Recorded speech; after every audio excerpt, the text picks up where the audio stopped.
Bahkan Bung Karno itu kan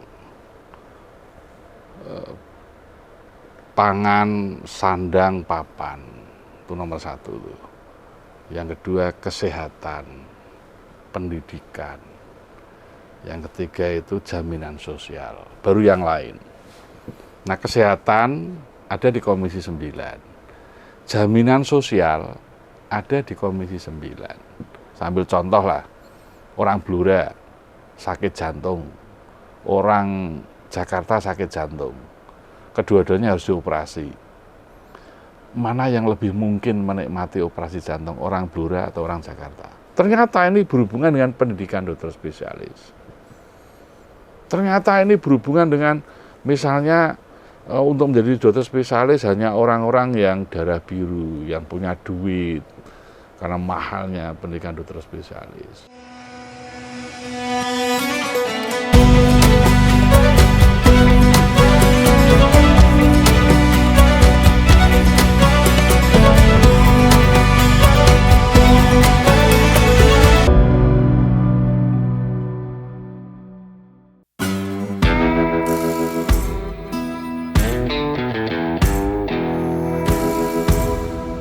Sektor kesehatan kan sektor penting ya. Bahkan Bung Karno itu kan pangan, sandang, papan, itu nomor satu tuh. Yang kedua kesehatan, pendidikan. Yang ketiga itu jaminan sosial, baru yang lain. Nah, kesehatan ada di Komisi 9. Jaminan sosial ada di Komisi 9. Lalu tugas saya ke DPR karena tugas-tugas teman-teman tenaga kesehatan harus memperbaiki sektor kesehatan. Maka sektor kesehatan menjadi prioritas saya. Lalu kalau kita bedah konsep Bung Karno terhadap kesehatan, kata kuncinya juga sama, berdikari di bidang kesehatan. Nah, berdikari itu sebetulnya adalah kata kuncinya bagaimana masyarakat itu memiliki kemandirian terhadap persoalan kesehatan. Dia tahu, dia ngerti betul bagaimana mencari alternatif masalah kesehatannya sendiri, dan dia mampu menggunakan resources yang dia miliki untuk mengatasi masalah kesehatannya sendiri. Ini sebetulnya konsep berdikari di bidang kesehatan. Jadi kesehatan tidak harus selalu masalahnya itu terkait dengan obat, dengan fasilitas kesehatan. Tapi lebih jauh dari situ adalah bagaimana memandirikan individu-individu dan keluarga ini di bidang kesehatan. Nah, kesehatan kita itu terlalu terfokus pada kuratif, pada hilir, hulunya nggak dibangun dengan baik. Padahal Bung Karno meminta masyarakat kita harus dimandirikan di sini. Nah, ini paradigma ini yang kemudian kita lihat pada sistem kesehatan nasional kita belum bergeser ke sini. Karena itu Komisi 9 sejak awal 2019 bagaimana mengubah paradigma dari pendekatan kuratif rehabilitatif ke pendekatan promotif preventif. Ini yang penting. Maka diskusi di Komisi 9 sampai kemudian berakhir pada transformasi sistem kesehatan nasional, lalu lahir Undang-Undang Kesehatan Omnibus Law, itu sebetulnya paradigmanya adalah paradigma untuk membuat pilar-pilar sistem kesehatan kita agar lebih memiliki kemandirian di bidang kesehatan. Ini tugas yang paling penting di dalam kesehatan, karena kita sadar kesehatan itu adalah hak rakyat, kewajiban negara. Maka kesehatan di Indonesia harus dibangun melalui layanan kesehatan primernya untuk memenuhi kebutuhan dasar rakyat kita. Jangan sampai masyarakat kita di desa sakit, dia jauh dari akses layanan kesehatan. Layanan kesehatan harus didekatkan. Tidak boleh ada satu rakyat pun yang ketika sakit, dia nggak bisa mengakses. Jangan pula kita terlalu berpikir layanan spesialis, subspesialis yang canggih-canggih, tapi kebutuhan dasar kesehatannya nggak terpenuhi dengan baik. Nah, ini misi misi penting. Dan saya bersyukur Undang-Undang Kesehatan itu sudah mengunci itu, sehingga sekarang ini pemerintah kita minta untuk distribusi layanan kesehatan di seluruh wilayah kesehatan, dari pedesaan, perbatasan, kepulauan, daerah tertinggal dikuati, lalu SDM kesehatan didorong masuk ke sana. Ini satu hal yang ke depan ini menjadi priority. Maka isu terpenting di dalam Undang-Undang Kesehatan kemarin itu adalah bagaimana distribusi layanan kesehatan merata, lalu SDM kesehatannya didorong masuk ke sana. Ini banyak hal yang diatur dalam Undang-Undang kemarin. Ini saya kira misi utama, maka saya senang bisa menjadi bagian dari pembuat regulasi Undang-Undang Kesehatan dan bisa mengawal itu, karena menurut saya itu misi besar berdikari di bidang kesehatan.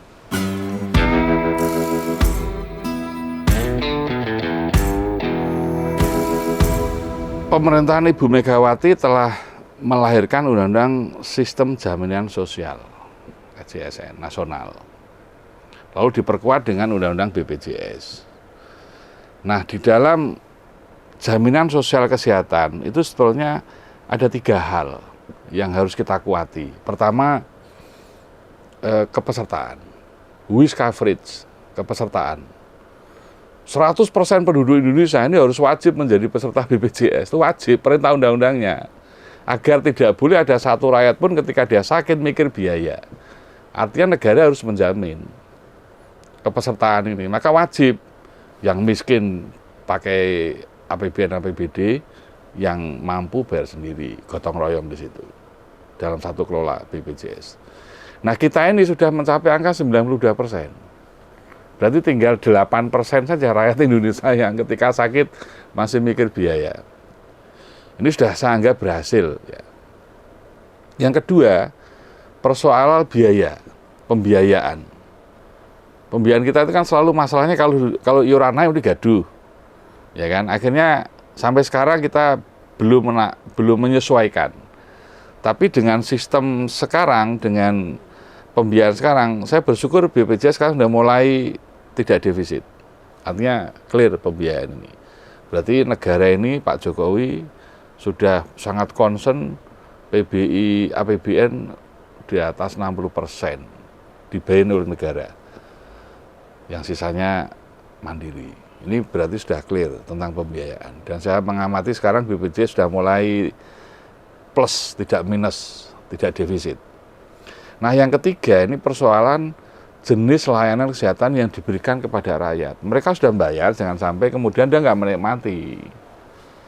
Nah, ini yang kemudian banyak hal yang di ketiga ini kita masih banyak persoalan. Pertama, BPJS yang kemarin itu justru yang menikmati orang kaya, menengah ke atas, bukan menengah ke bawah. Kalau dilihat klaim BPJS itu malah menengah ke atas, bukan menengah ke bawah. Loh, padahal negara ini kan memberikan untuk yang menengah ke bawah. Dan mengapa menengah ke atas? Karena ternyata terkait dengan layanan kesehatannya banyak di kota-kota besar. Sambil contoh lah, orang Blora sakit jantung, orang Jakarta sakit jantung. Kedua-duanya harus dioperasi. Mana yang lebih mungkin menikmati operasi jantung, orang Blora atau orang Jakarta? Pasti orang Jakarta, karena dia dekat dengan rumah sakit Jantung Harapan kita, RSCM. Orang Blora, dia harus ke Semarang, dia harus mungkin ke Jakarta. Padahal orang Blora lebih miskin daripada orang Jakarta. Ini nggak adil. Jadi saya lihat potret BPJS itu justru klaimnya banyak lari ke orang kaya dibanding orang miskin. Ini yang kita rubah. Maka sekarang kita geser, BPJS harus lebih banyak pada pemenuhan kebutuhan dasar kesehatan. Lalu dibuat satu kelas, lalu dimungkinkan yang mampu ketika dia ingin nambah manfaat boleh, mau bayar sendiri boleh, mau pakai asuransi swasta ya boleh.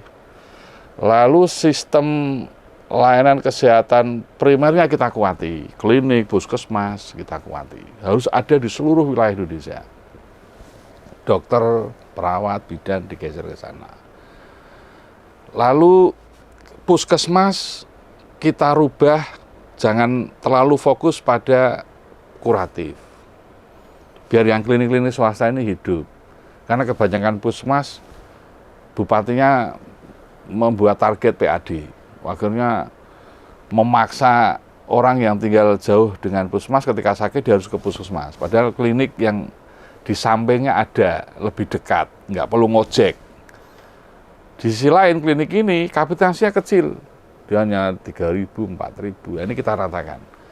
Intinya bahwa setiap rakyat yang sakit harus dekat dengan klinik, harus dekat dengan puskesmas. Dia bisa tidak keluar banyak uang. Nah, kita harapkan nanti klaim BPJS lari ke masyarakat miskin.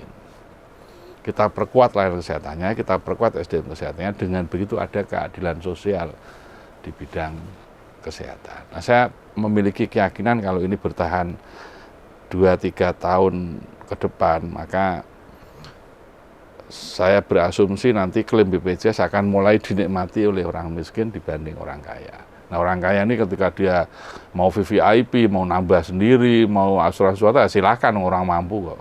Tapi ada keadilan sosial di bidang kesehatan, lebih berpihak pada orang-orang miskin yang selama ini nggak tersentuh. Itu misi besar JKN kita, Jaminan Kesehatan Nasional kita, BPJS kita, sehingga misi negara di dalam menjamin setiap rakyat kita yang sakit tidak boleh mikir biaya, itu akan tercapai.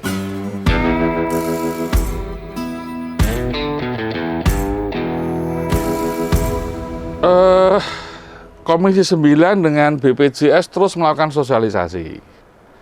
Bahkan sekarang dengan direktur yang baru, Prof. Gufron, itu sudah mulai banyak merubah tata kelola BPJS.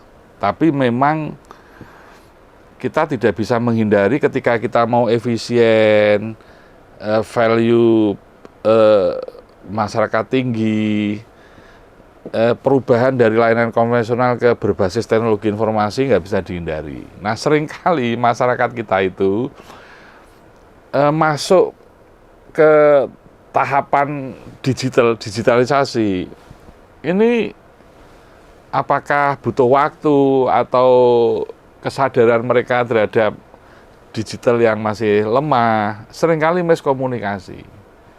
Padahal sebetulnya kalau kita bisa bergeser ke digitalisasi kan lebih mudah. Misalnya sambil contoh lah, sekarang antrian online. Jadi kalau kamu sakit, kamu mau puskesmas, you bisa buka HP-mu, lalu terlink dengan online antrian BPJS, you bisa daftar, you akan dapat jawaban dilayani jam berapa, jam 10 misalnya. You bisa pagi bisa ke pasar dulu, lalu baru online, baru dilayani dengan baik. Nah, ini sedang dikembangkan oleh BPJS untuk memudahkan layanan. You mau masuk rumah sakit, sekarang data tempat tidur yang kosong di rumah sakit terpetakan dengan baik, sehingga mana yang penuh, mana yang tidak, itu tahu. Nah, seringkali hal-hal seperti ini, antara sistem yang dikembangkan oleh BPJS dengan tingkat pengetahuan masyarakat, itu gap-nya masih tinggi. Ini yang butuh upaya. Maka menurut saya sekarang kerja pemerintah daerah, BPJS yang ada di daerah, Dinas Kesehatan harus terus melakukan sosialisasi ini dengan baik. Sehingga layanan kesehatan semakin hari semakin bagus. Tapi intinya sebetulnya, sekarang ini keluhan paling banyak itu ketika sakit dia jauh mengakses, ketika dia rujuk rumah sakitnya penuh. Keluhan paling banyak kan sekarang kalau mau operasi antri sebulan. Bisa 2 bulan malah penyakit-penyakit yang misalnya kayak operasi katup jantung itu bisa 2 bulan gitu. Mengapa ini terjadi? Saya kira udah sering dibahas lah. Faktor utamanya kita kekurangan dokter spesialis. Jadi dokter spesialis di Indonesia itu masih langka. Barang yang mahal. Bahkan rakyat kita itu masih harus nunggu dokter spesialis berjam-jam, berhari-hari. Ini persoalan utama.